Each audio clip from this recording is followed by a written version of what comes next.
Hi guys, it's Brett over at Hidden Creek and I am back with another video to help you out during your wedding planning process. So today I wanted to share with y'all some of the most common forgotten items at weddings. So you get here, you're excited to get your hair and makeup done, to set up and start decorating, and you realize, oh my gosh, we forgot that. And it's really important. So I'm going to give y'all a list of things to make sure you don't forget on your wedding day. So I have about 4 sticky notes worth of things not to forget, but I won't overwhelm you. I'll just tell you a couple. But make sure that you're looking on like Google and Pinterest. There's a ton of lists that you can look at to make sure that you're not forgetting anything.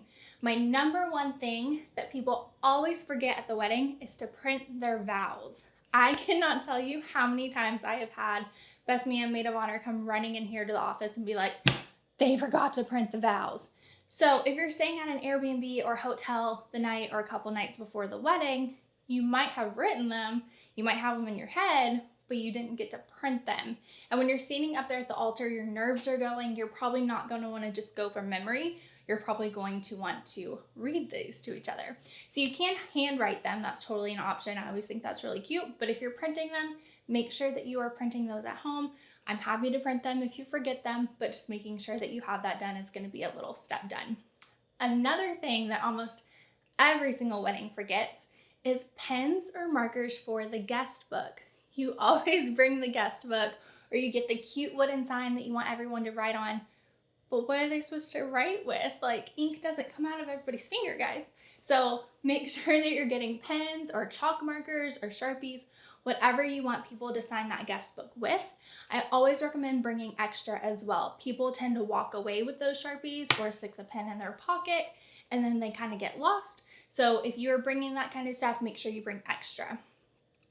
Another thing I keep seeing people forget is cups for the bar. So don't forget that you have a couple different options when you're booking your bar. So we have different approved companies, but they also have different packages. They have packages where they can supply the cups, the straws, the napkins, the lemons, the limes, the mixers, everything you could need. But if you're trying to save a little bit of money and you want to do it yourself, that's totally fine. Just make sure you're bringing everything that you need for the bar. So coolers, cups, straws, napkins, lemons, limes, all that kind of stuff. Make sure that you are supplying all of it, because if you run out of cups, then that's kind of a problem. So don't forget about all of your bar stuff. A couple other things that people keep forgetting is to include your vendors in the count for the meals. So your vendors have been here all day, just as long as you, if not longer. So make sure at the end of the night, whenever it comes time for dinner, that you're supplying a meal for those vendors. You want to make sure that they're taken care of. We don't want anyone being hungry and passing out, getting lightheaded. You want to make sure that all those pictures are captured and that your photographer doesn't have to leave and go get McDonald's. So make sure you are including your vendors in that count as well. Another thing you want to make sure that you're not forgetting to bring with you is an emergency kit and also a touch-up kit.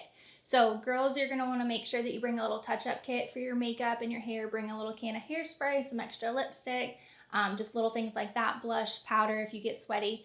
And then you're going to want to make sure that you have an emergency kit as well. So safety pins, straight pins if the guy's boutonnieres are falling off, Band-Aids, girls, you might want to include some tampons in there. You never know. Extra hairbrush, just things like that that people are going to need. And it's always a good idea to do a little kit in the bathrooms downstairs for the guest. So you can have little caddies in the guys' and the girls' bathrooms, put breath mints in them, put Tylenol in them. You never know what people are going to need. So including those in the bathrooms, the guests are really going to appreciate that as well. And then a couple other things to make sure that you're not forgetting is going to be your flower girl basket. A lot of times y'all know that the florist is going to be bringing the petals for the flower girl, but I don't think that you're thinking about the actual basket that they go in. So make sure that you're having that basket. And then another little thing to think about too is the ring bearer, the little box that they're going to carry. That's always cute. If the ring bearer is little, if they're under about 12, I don't recommend giving them the actual rings. Just let them carry the box and actually give their rings to the best man. So these are just a couple of things that I see people forgetting. If you want more ideas and you want me to tell you more, feel free to shoot me an email and I will give you my full list. Thanks for watching, guys. See you next time.